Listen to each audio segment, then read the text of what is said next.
Did the Eagles become Super Bowl champions because of analytics or old school scouting? We're exploring that and more today on Locked On NFL Scouting.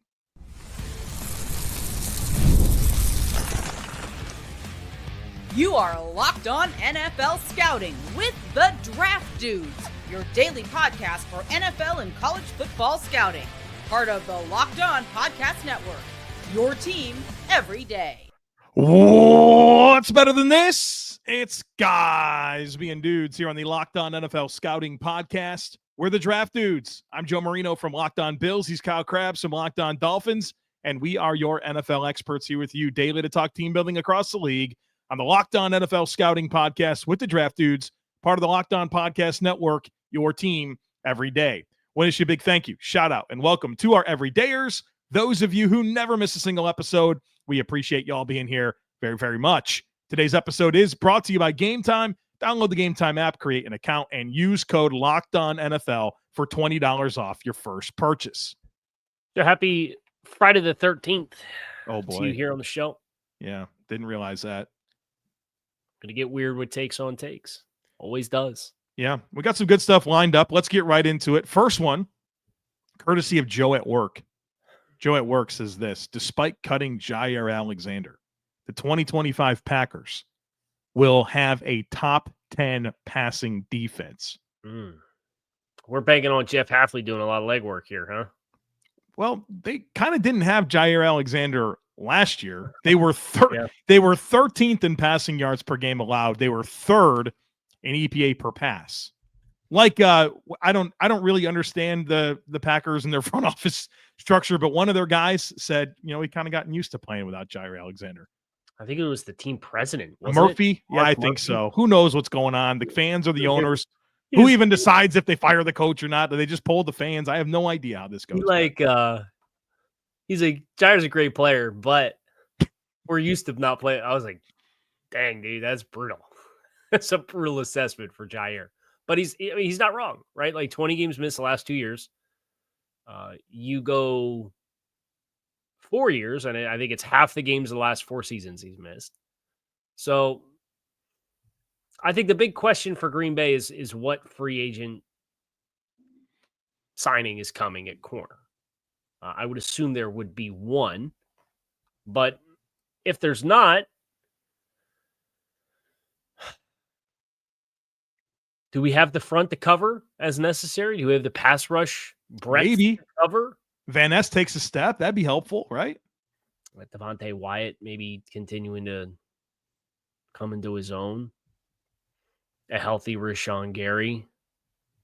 I mean, this team, I think, with their three backers of Cooper, McDuffie, and Walker, combined with all those safeties that you think can play down low in the slot, I think they're going to be structurally a little bit different. I will pass on the tape. So what's the qualifier? Yards per game? Yeah. So you think the Green Bay Packers finish outside the top 10 in passing yards per game? Yeah. Yeah, I agree. I think they're kind of like 11 to 15 range. That's what I would expect. Yeah, above average, but not super high. Tell says this: people claiming the Eagles front office is good because of analytics are being disingenuous. Philly built their dominance through the trenches on both sides, a strong defense and a run game. That is old school. Analytics did help maximize those aspects, though.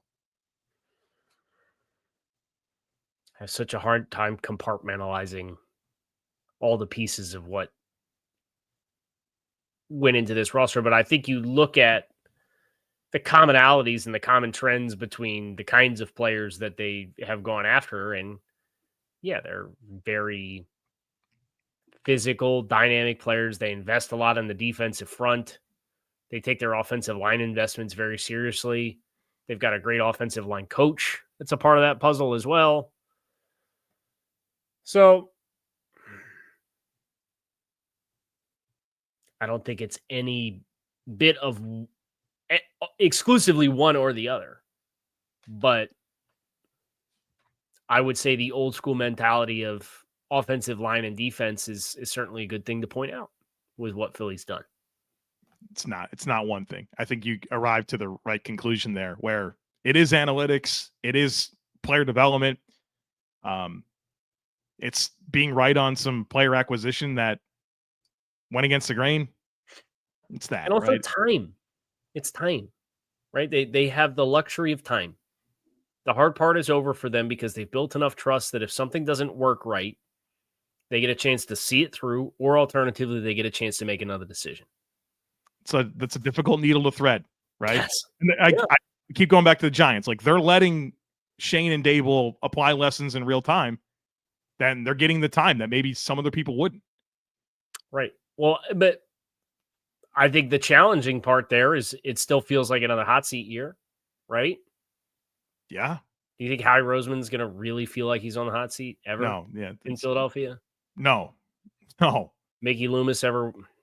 That's an And example of how it can go wrong, right? If you dig yourself too far into a hole and put the blinders on and refuse to acknowledge. So that's not to say that stability is always a good thing, but when you have talented people who get it right, I think that's a nice foil of lack of change for valid reasons and lack of change for sake of lack of change.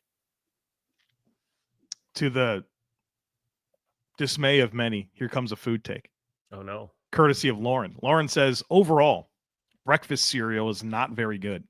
Cinnamon Toast Crunch and Frosted Mini Wheats are superior over all others because they don't get soggy too quickly. Cheerios are terrible. Hot cereal is the worst. Lauren coming in hot. Not here for your breakfast cereal.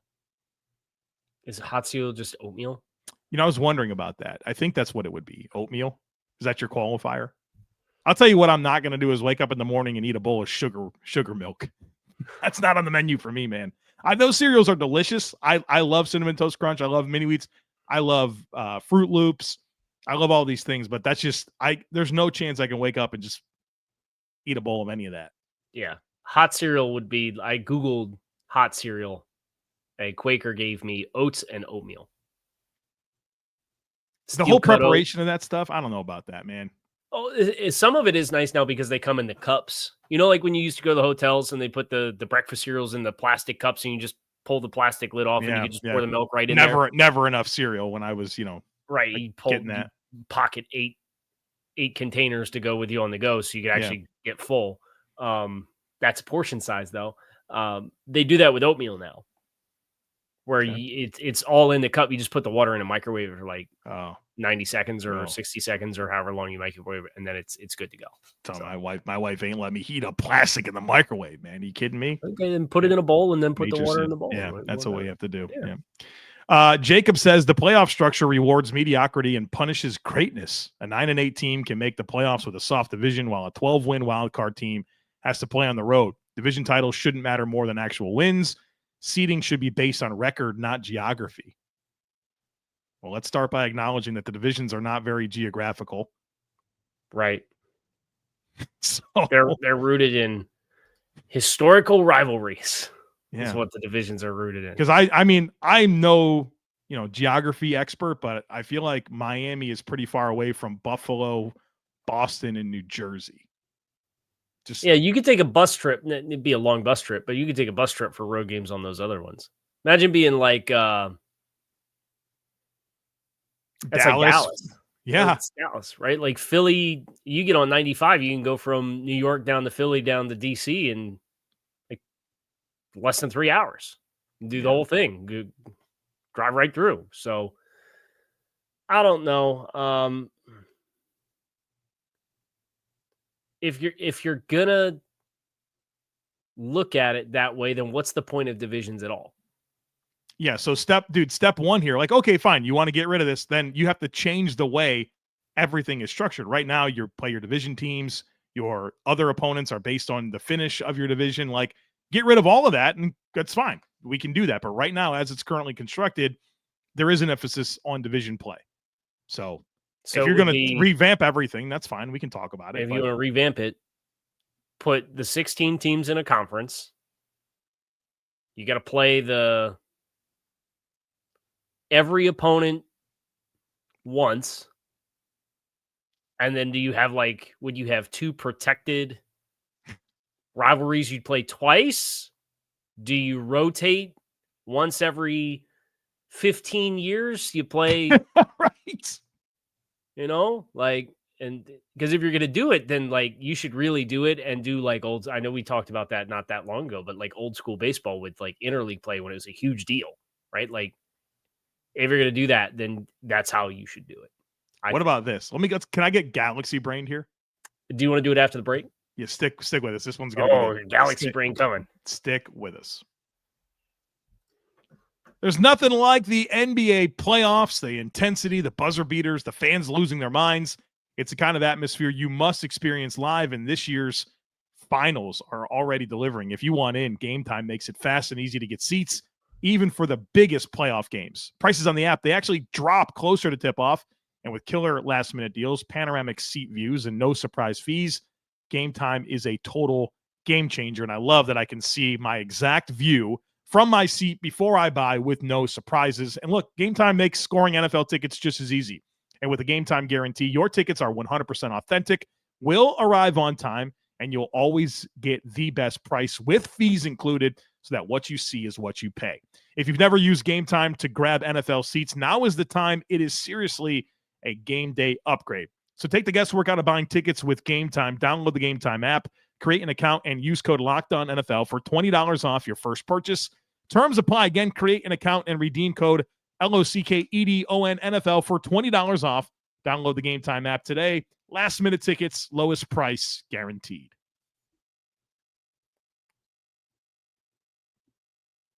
All right, I don't want to exactly say that this is what the World Cup does, but what if you did this? Let's say you took the top 8 teams from the year prior, okay? And they are all in their own division. And then you draft. You draft your division the next year. How do you do that? You draft them. So 1 through 8, if you're the best team in the league, so number you get 1 to pick. Choose who your opponents you pick are. it. Come on now. Wouldn't that get a little bit feisty? Let's say you're the number 1 pick and you're the team that gets drafted into that. You're the team that they wanted in there, right? Boy, you get a little chip on your shoulder about that, right? New divisions every year. Logistics would be a little nutty, though. Yeah, I don't care about plane rides. I don't care. Neither does the league. They're sending everybody overseas, right? Right. I don't know. Just spice it up. I don't know. Yeah, that'd be interesting. It's maybe some good off-season dead of summer content. Well, you'd have to do that pretty early in the off season, right? Yeah, no, but I'm saying you and me doing something along about that. Oh, how would you do it? Yeah. Oh, okay. All right. That's next fun. month. We'll think about maybe early. We'll think about that.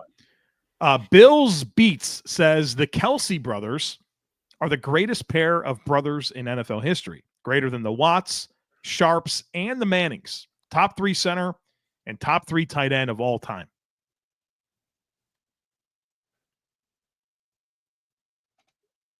It doesn't feel right, but he might not be wrong.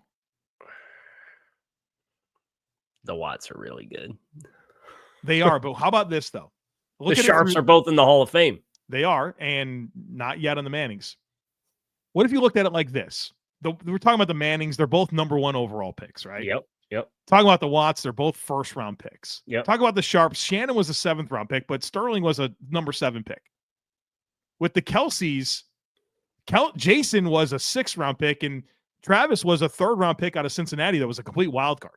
Mm-hmm. So I can appreciate the lack of pedigree that went into the Kelseys becoming, all-time greats at their respective positions. Yeah. And I think if you want to go okay, where do they rank all time? And you at their position, maybe you would get to the highest for the Kelseys, but you're also talking about a tight end and a center. Right. Versus a couple of quarterbacks or a couple of premier pass rushers how many did JJ finish with? 130 something? Sacks? Yeah. Did he have that many? I mean, maybe not with the injuries. Yeah. He had 114. Yeah. So TJ has a chance to pass JJ this year in sacks. Do you have two brothers with over 100 sacks in the NFL? Yeah. I mean, you got an all-time great tight end. You're not going to measure centers, but I mean, Joe, here's NFL sack king is who? Bruce. 200 on the dot. You could add all of JJ's career sacks and all of TJ's career sacks, and they barely have more than Bruce Smith. Thing about Bruce Smith that people don't realize is how many of his sacks came after he turned 30. Tons. Reggie White was like that too. Yeah. So Bruce played almost 20 years. Yeah, it's helpful. Yeah, when you get 5 sacks in 2 of your last 3 years, that's when you knew it was time to hang him up, right? Or yeah, you had to get 14. He rolled out of bed and was good for 14 sacks there for about 15 years. Right. No big deal. He doesn't have a brother though, so maybe he Right. does. Not very good at football, evidently. Man, what happened he get hurt in 91? Yeah. What an incredible run this was from 87 to 98, all in Buffalo. Pro Bowl every year other than 91 when he got hurt and missed 11 games. He was decent. I remember a 3-4 defensive end. 5-tech, man.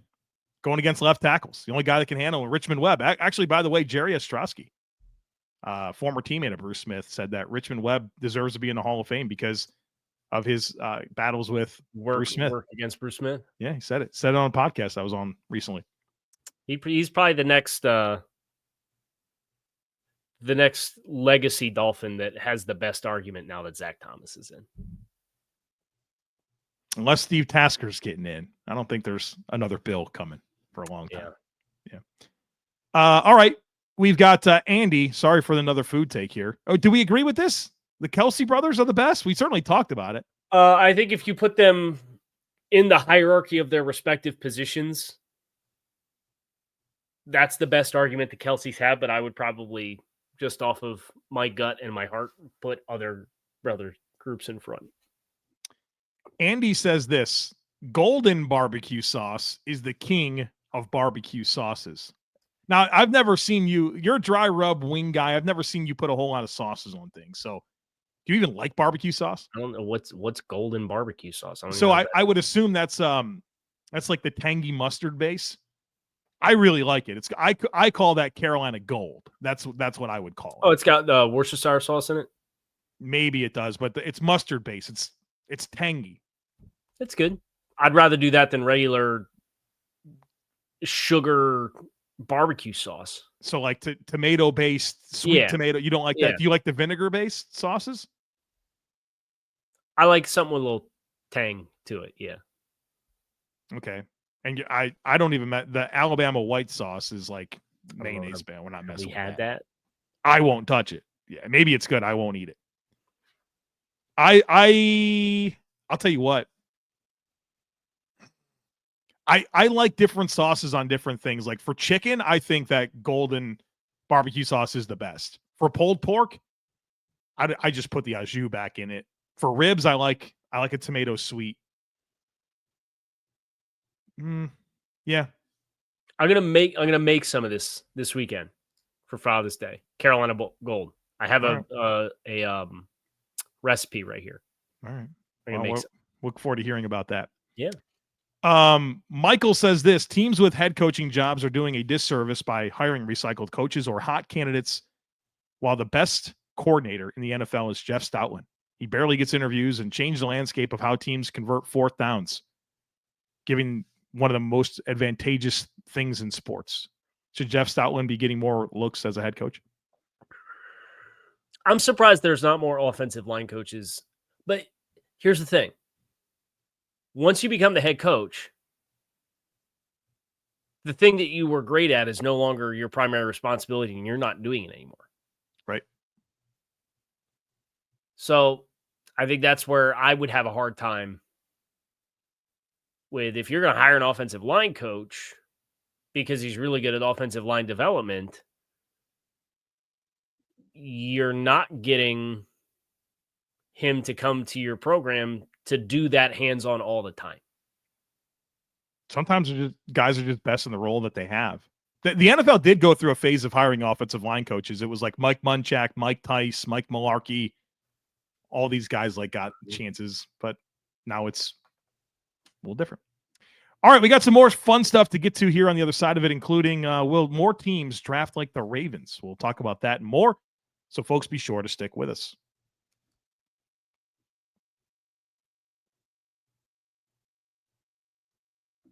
All right. Robert says this: in the coming years, more teams will subscribe to the Ravens' more bites at the apple philosophy for the NFL draft. As a result, we will see more trades with teams swapping picks rather than trading a pick outright, and more even distribution of draft classes. The Ravens better hope not, because if your whole thing is we want to take more bites than everybody else, it's only 250 and everybody else picks, wants to. You're right. There's only so many bites to take. Yeah, I think you're always going to see general managers that subscribe to that foiled against general managers that want to go get their guys, that want to take advantage of a moment in their life cycle. Look at what the Falcons are doing. They trade their second round pick every year, right? You're seeing Kwesi with the Vikings, like being very willing, and maybe it's a product of where his team's been in terms of transitioning into a young quarterback. I think you're always going to see teams at different points of their life cycles valuing draft picks differently, and I think there'll be balance. Can we throw the Rams in the spotlight here for a second? It's a great example of a team that has had different philosophies at different points in their builds. Just the last 3 years. This year they traded up for Terrence Ferguson, or they traded back and drafted Terrence Ferguson, but then they traded up for, I think, 4 of their next 5 guys they traded up for. And you contrast that to 24 when they drafted Verse, Fisk, Corum, Kinchins, Brennan Jackson, Tyler Davis, Josh Carty, Jordan Winnington, Bo Limmer, KT Leviston. So they drafted 10 guys in 24. And then in 23 was Avila, Byron Young, Colby Turner, Stetson Bennett, Nick Hampton, Warren McClendon, Davis Allen, Puka Nacua, Travis Hodges-Tomlinson, Oshwan Mathis, Zach Evans, Ethan Evans, Jason Taylor, Deshaun Johnson. They drafted 14 guys in 23. So different windows of time make sense for different reasons. But then you have guys like DeCosta who are so ingrained in their draft ideology, and they are not a team like the Rams that have not been afraid to make some splashes and go after big moves. And Baltimore's a little bit more even keeled, and they want to pay their own, and they're not big spenders in free agency. And when that's the case, you want to have enough flexibility to find good values to sign your guys to contracts with, and then trust you have enough guys in the pipeline all around your roster to, if you decide to let somebody go because Odafe Owe is going to cost you $27 million a year and you don't want to pay that, well, you got the guys in the bank, the Mike Greens of the world, Tavius Robinsons of the world, to be able to let them go. Halil's Real Football Talk, the latest take that's trying to slander the Detroit Lions. Detroit is a lot closer to a massive shift than competing for a Super Bowl. They lost 2 of the top coordinators on either side of the ball, of which only one actually called plays for one season, and the player who best represented what they were all about is now retired. I passionately disagree with this. Look at this Lions roster. The young talent all over the place is brimming. And I think people are sleeping on Dan Campbell. And he assembled that staff. I think he's there. Nobody was surprised that those guys were gone. Like, that's part of being a good football team is, you have to be able to develop your roster just as much as you have to develop coaching and front office. Mm-hmm. I think they've been prepared for this. And that roster is freaking loaded with young talent. I think, are they going to be they're that? No, but I think they'll probably win at least 10 or 11 games and give any team hell that plays them in the postseason. I think this has a chance to be a bit of a transitional year with John Morton and Kelvin Shepard stepping into the coordinator roles. And Aiden Hutchinson coming back off of injury and Lee McNeil's injury and Frank Ragnow transition at center. And there is a lot of new that I think it's fair to point out, especially when you look at their the first half of their season schedule. I know we did the thing not that long ago with Detroit, but at Green Bay, Chicago, at Baltimore, Cleveland, at Cincinnati, at Kansas City, Tampa Bay bye week, Minnesota, at Washington, at Philadelphia. It's the first 10 games.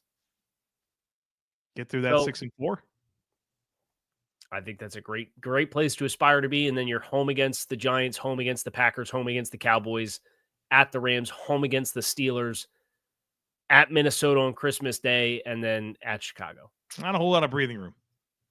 Right. So I think this will be a transitional year, but you've seen teams in transitional years like Baltimore was technically a transitional year from 23 last year. Buffalo was a transitional team last year from 23.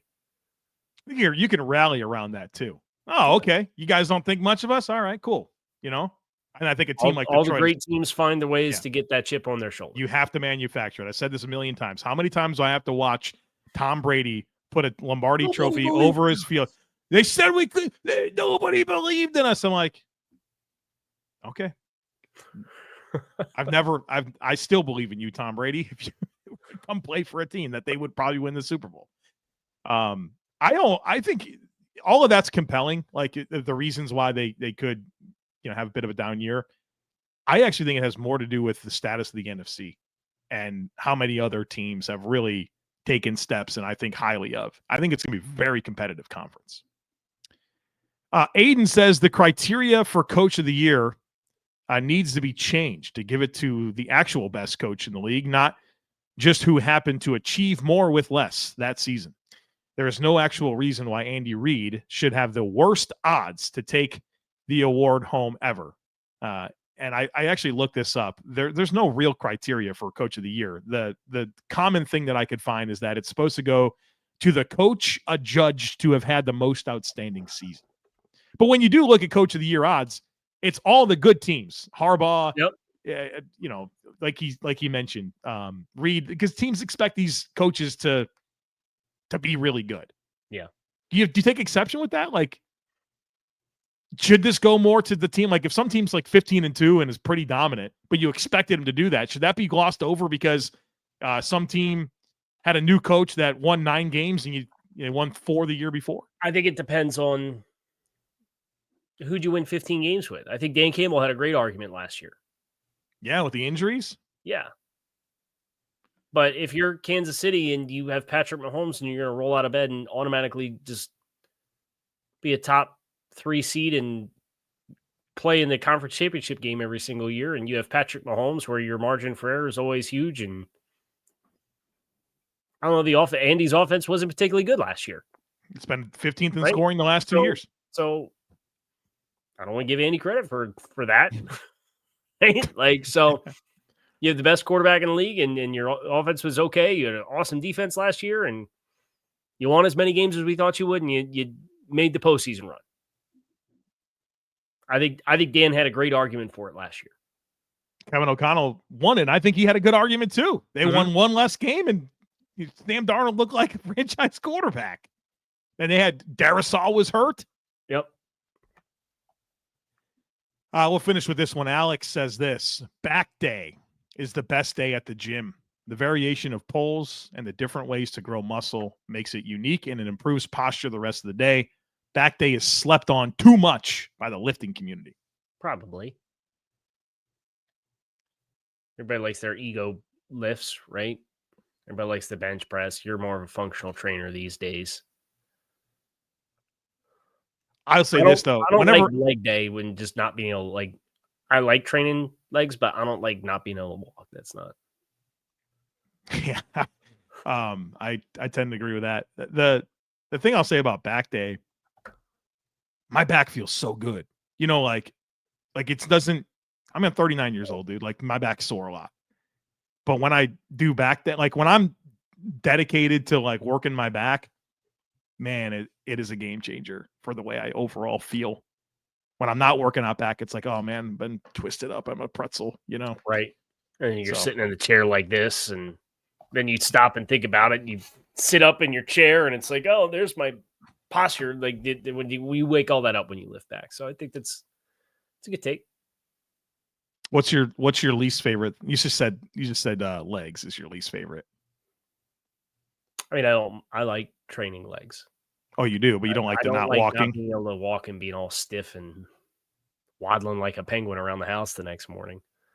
I hate having to like, you know, when you're trying to like crank out those last few reps, when it's legs. Yeah. I don't want to find it, you know. Like if I'm doing bench press football season this year, there's no reason. Yeah, boy, yeah, you know, yeah. I'm not thinking about drive blocking some dude that's going to go play at NC State, so I'm good on not searching for those last few extra lunges. But all right, there it is. That's going to do it for us here on Locked On NFL Scouting. Kyle Crabbs, Joe Marino, we appreciate you guys as always for checking the show. Make it a great rest of your day. That's going to do it for us. We are out of here. Enjoy your weekend, and we'll be back to talk to you all again on Monday.